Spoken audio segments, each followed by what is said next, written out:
to the corner, and there goes Colette crashing to the canvas. Pardonner, ce n'est pas mauvais. Oublier, c'est stupide. Tu ne peux pas oublier. D'ailleurs, une personne qui est vraiment ton ami ne peut jamais s'engager en guerre ouverte avec toi. Ce n'est pas possible. Quand quelqu'un que tu appelles ami se déclare la guerre contre toi, ce n'est pas ton ami. Un ami ne peut jamais déclarer ta guerre ou te déclarer la guerre. Jamais de la vie. Jamais. Un ami peut ne pas te parler, t'éviter pendant un temps. Il s'en va, il disparaît, pas de contact. Un ami peut faire ça jusqu'à ce que les choses redeviennent bien. Mais celui qui te déclare la guerre ouvertement, comme on dit, toi tu mets, moi aussi je mets, on s'en fout, tout ça. Moi j'achète ça, tu achètes ça. C'est pas ton ami, c'est ton ennemi le plus farouche. En fait, il y a beaucoup d'ennemis qui se déguisent en amis. Je le dis très souvent, mais beaucoup de gens ne comprennent pas. Moi, le hasard, c'est souvent la finalité des choses qu'on n'a pas respectées. C'est ce qu'on appelle le hasard. Oui, généralement, c'est ce qu'on appelle le hasard. C'est un truc là qu'on a fait inconsciemment, qui est finalement arrivé dans sa finalité. On dit, ah, c'est arrivé par hasard. Ce n'est pas arrivé par hasard. C'est des choses que tu avais fait peut-être inconsciemment ou par négligence. Voilà. Je me souviens, par exemple, quand les gens me disent, oh non, il a changé, bizarrement, il a fait des choses incroyables. Moi, des fois, ça me fait rire, parce que c'est difficile. L'homme ne change pas. L'homme souvent te montre déjà des éléments. Il te montre déjà des signes de son identité, de sa vraie personne. Et souvent, on essaye, par générosité ou par gentillesse, ou je sais pas, par bienséance, on essaye de ne pas voir ce que l'homme te montre. L'homme te montre, là je parle de l'humain, il te montre ce qu'il est. Mais toi, tu refuses de voir. Je connais l'histoire, je vous ai déjà raconté ça, je pense. Il y a un vieux là que je connais qui, une fois, son voisin l'a demandé, est-ce que tu peux m'aider avec le domestique? Il va prendre soin des enfants puisque je vais me déplacer un peu avec madame. Madame ne sera pas présente, donc on va se déplacer, on va aller faire du travail. Bon, il sera à la maison avec les enfants, il va aider les enfants à se préparer pour la soirée et tout ça. Je pense que c'était une histoire de 2 jours. Le monsieur a dit, il n'y a pas de souci, je veux parler avec lui, de toute façon, ça sera de l'argent extra pour lui. Le monsieur, le domestique, est parti dans la maison du voisin. Il est parti, il a entretenu les enfants, il a lavé les enfants, il a cuisiné, il a fait tout ce qu'il avait à faire. Après, au retour du patron, c'est-à-dire le propriétaire de la maison, enfin le voisin, il revient, il voit le monsieur dans une position pas scientifique, dans une position pas catholique. Donc, il se pose des questions. Le pantalon du monsieur n'est pas bien sur ses hanches. Il se pose des questions. Il va voir le monsieur qui a donné le domestique, hein, le domestique qui d'après lui, il priait, c'est quelqu'un de sérieux, il va à l'église, tout ça. Il dit, mon frère, merci pour le monsieur que tu m'as donné, mais la position, je l'ai trouvée avec l'enfant. Je n'ai pas beaucoup aimé. Le monsieur de la maison s'est fâché. Oh, comment tu peux dire ça? Est-ce qu'il a abusé de ton enfant? Est-ce qu'il a fait ça? Non, je n'ai pas dit qu'il a abusé de mon enfant. Mais sa façon de toucher l'enfant, je l'ai trouvé en train de toucher la tête de l'enfant, mais je n'ai pas aimé ça. Oh non, toi tu vois le mal partout, ta façon de réagir, franchement, c'est quelle façon de réagir? En fait, ça reflète plus que ce que toi tu es que ce que lui est, parce que c'est un jeune homme, un évangéliste qui va à l'église, patati patata. Pour éviter des histoires, il s'est tué.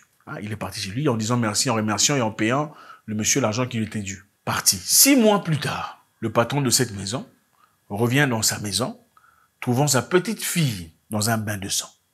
Son enfant. Dans un bain de sang. On lui a fait pour... Je ne peux pas décrire parce que c'est trop... Déception. Évidemment, le monsieur a fait ce que vous vous imaginez là. Donc, pendant que le monsieur ici, c'est le voisin essaie de dire au propriétaire de la maison, truc, faites attention. J'ai l'impression que ce garçon, lui, il a défendu, disant, c'est un évangéliste, il peut pas faire ce genre d'histoire. Donc, tout ça, en fait, c'est le reflet de ce que toi tu es. C'est pourquoi je vous dis souvent, les signes ne trompent pas. Quand on t'appelle, comment on les appelle déjà? Celui qui voit les mal partout ou quoi? Ou pas. Quand tu sens qu'il y a un truc qui cloche, c'est-à-dire qu'il y a un truc qui cloche. L'homme ne change pas. Il devient de plus en plus lui-même. La vérité est celle-ci. Beaucoup de personnes vous ont déjà montré ce qu'ils sont, dès le départ, quand vous les rencontrez. C'est plus tard que vous réalisez, oh, il est comme ça, il est voleur. Mais non, tu avais déjà vu. Il avait déjà placé sa main dans le sac devant toi. Tu as vu, mais tu as voulu t'imaginer, au fait, il voulait enlever la mouche. Non, il voulait voler. Mais c'est toi qui as arrangé ça. Tu rencontres quelqu'un qui est aventurier, il est clairement player, joueur. Tu veux l'améliorer, tu penses que c'est toi qui vas l'arranger. Dans la finalité, quand il fait son playing, ça te choque. Pourquoi? Il t'avait montré dès le départ. Hein? Le monsieur que tu as trouvé était avec quelqu'un dans une histoire vraiment sérieuse. Il t'a menti. Toi, tu as fait ton histoire là, tu as fait tomber l'autre personne, tu as pris. Maintenant là, quand il commence à faire avec toi ce qu'il faisait avec l'autre femme, avec toi, ça commence à te déranger. Non, il t'a montré ce qu'il était de le départ. Moi, d'ailleurs, je pense pas que je pourrais vouloir d'une femme qui a quitté son homme pour moi, sans raison valable. Je ne veux pas. Je veux que tu sois libre déjà, si je pouvais le faire. Je ne veux pas d'une femme où j'ai ravi, non. Parce que quand j'étais ravi, quelqu'un va te ravir aussi. Parce que qui voudrait d'une femme qu'on a ravi à quelqu'un? Elle n'est pas sérieuse. Ok. Je connais encore une histoire très bouleversante. De l'homme ne change pas, il devient de plus en plus lui-même. Ok. Les gens ne changent pas. Les gens ne changent pas.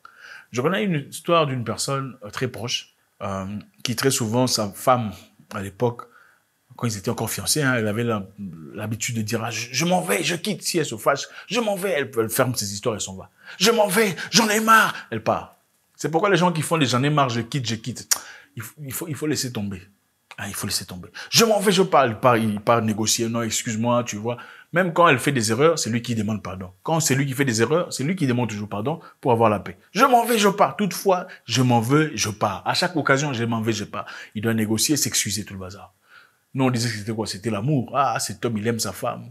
Il ne veut pas perdre sa femme. Il fait les efforts nécessaires. N'est-ce pas? C'est ce qu'on dit, non? C'est un homme sérieux. Il veut vraiment de sa femme. Qu'est-ce qui s'est passé après? Le monsieur est tombé malade. Quand le monsieur est tombé malade, ils se sont pris la tête. Il était vraiment mal.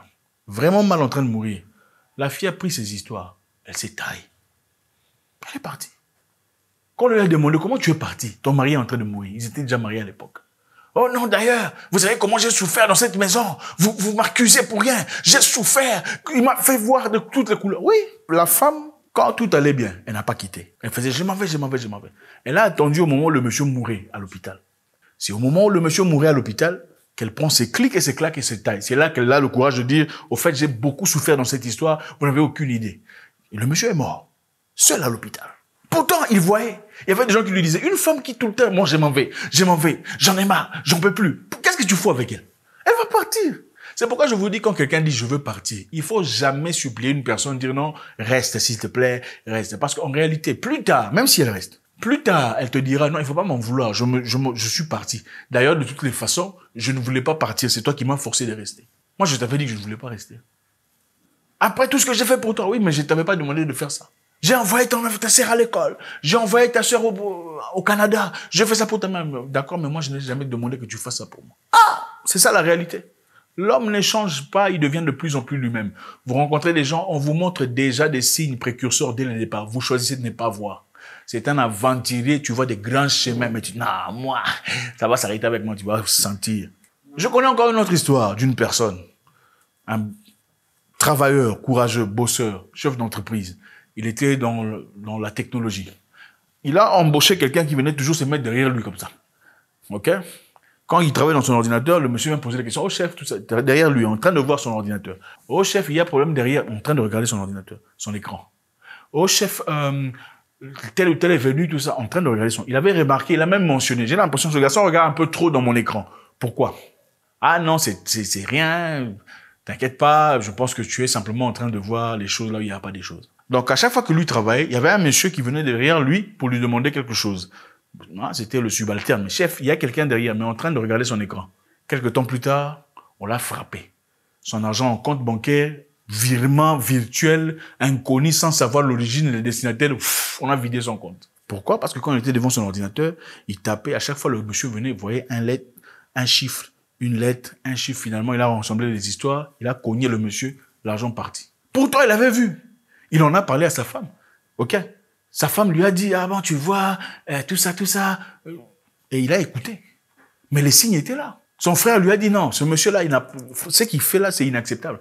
Comment un monsieur que tu embauches à peine commence déjà à regarder ton écran? Il est curieux de savoir tout ce que tu fais. Ça ne marche pas comme ça. Il doit assumer sa responsabilité, pas essayer de comprendre comment tu fais ce que tu fais. Le monsieur l'a frappé. Son business est tombé par terre. Il a perdu beaucoup d'argent. L'homme ne change pas. Il devient de plus en plus lui-même. Il vous montre des signes précurseurs. Quand les gens me disent, oh non, c'était mon ami, mais aujourd'hui on ne se parle pas, ça me fait rire. Regardez vos amis très bien, les amis avec qui vous êtes séparés. Si vous examinez, ce n'était pas seulement une seule histoire. Vous avez déjà pris la tête dans le passé. Il vous a déjà déçu dans le passé, dans une petite chose. Regardez attentivement, méticuleusement. Asseyez-vous, réfléchissez, vous allez voir. Vous allez vous souvenir, c'est vrai, il avait déjà fait un truc, vous allez pardonner. Pardonner, c'est pas mal.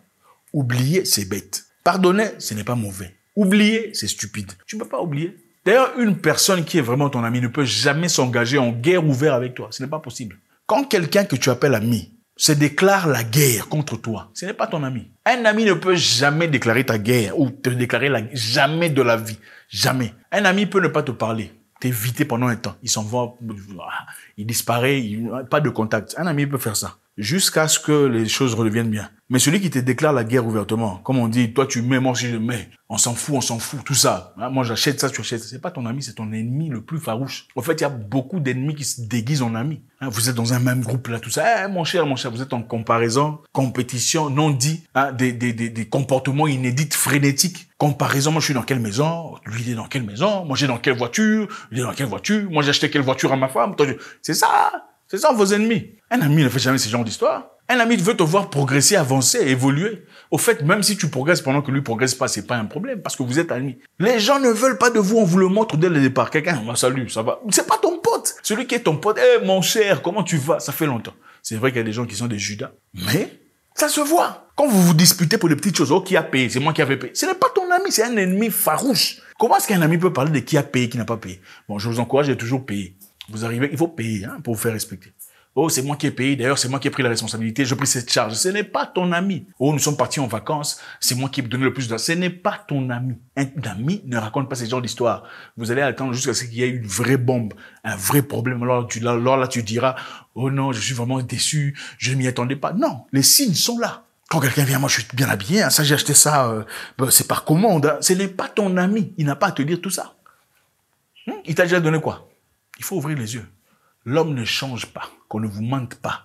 Il devient de plus en plus lui-même. Si c'est un mauvais de le départ, il a juste besoin de substances, de ressources, d'argent pour te montrer combien il est mauvais. Quand les gens me disent, oh non, ce garçon, depuis qu'il a eu de l'argent, il a changé. Vous me faites rire. Depuis qu'il a eu de l'argent, il est devenu soulard. Non, c'était un soulard depuis longtemps. Vous ne le remarquiez pas parce qu'il n'avait pas d'argent pour soutenir son problème, sa dépendance. Oh, depuis qu'il a l'argent, il aime les femmes. Non, c'était un turbulent depuis longtemps, mais avec des femmes moins chères. Depuis qu'il a l'argent, alors là, il peut faire sa turbulence parce que là, maintenant, il peut venir dans une grosse voiture, il peut t'acheter ça, il peut te faire un cadeau de 2000, 5000 dollars. Voilà. C'est maintenant que vous le remarquez. Oh, depuis qu'il a l'argent, il est devenu orgueilleux. Non. C'était un orgueilleux depuis longtemps, mais il ne pouvait pas affirmer son orgueil parce qu'il n'avait pas les éléments qu'il fallait. Maintenant qu'il a les éléments essentiels, on l'a engagé en gouvernement, c'est un porte-parole, c'est un machin histoire, c'est un député, là il parle... Non, il n'est pas devenu orgueilleux, c'est un orgueil de naissance. L'homme ne change pas, il devient de plus en plus lui-même. C'est vrai qu'il y a des petites histoires qu'on peut rectifier ici et là. Je sais que vous avez besoin d'espoir. Les humains ont besoin d'espoir. L'être humain vit par l'espoir. L'être humain veut savoir que l'homme change. Parce que le mauvais monsieur qu'il a là, il n'a pas envie de l'abandonner. Donc, si tu lui dis qu'il va pas changer, c'est comme si tu le tues. Je vais vous donner un exemple. Si vous allez à l'hôpital, vous dites à tous les patients qui sont malades, tous les patients atteints d'une maladie normale, vous leur dites, en tant que docteur, monsieur, votre maladie ne guérira pas. Vous mourrez. Croyez-moi. Après une semaine, ils vont commencer à mourir.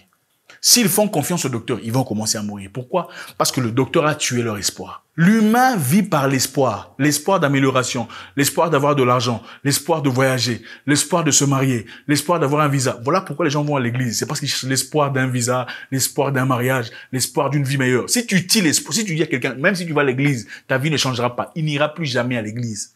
L'homme ne change pas. Il devient de plus en plus lui-même. Maintenant, le contraste ici, c'est quoi? Quelqu'un de bien peut momentanément faire des choses mauvaises. Et après explication et éducation, il redevient ce qu'il était. Il était quelqu'un de bien dès le départ. Vous voyez ici, c'était quelqu'un de bien dès le départ. Mais il a commencé à faire des choses mauvaises. Ensuite, après explication, il est redevenu bien. Comme quelqu'un de mauvais peut faire des choses temporairement bien. Ensuite, quand vous l'énervez, il redevient ce qu'il était. Prenez une prostituée, par exemple. Une prostituée qui s'est prostituée toute sa vie. Ok? Et puis, à un moment donné, elle arrête pour quelconque raison. Elle se marie. Mais si un jour le mari le jette dehors, ok, elle se retrouve dans un coin là-bas, il n'y a pas à manger, il n'y a rien, il n'y a nulle part où dormir. Vous pensez qu'elle va faire quoi? Non, vous pensez qu'elle va faire quoi? Elle va se prostituer. Parce que c'est ça sa nature. Donc, quelqu'un de bien peut temporairement devenir mauvais, ensuite redevenir bien. C'est ça sa nature. Et quelqu'un de mauvais peut temporairement faire des choses bien, ensuite redevient mauvais. Vous êtes choqué. Ah, je ne croyais pas qu'il était comme... Non, c'était ça sa vraie identité.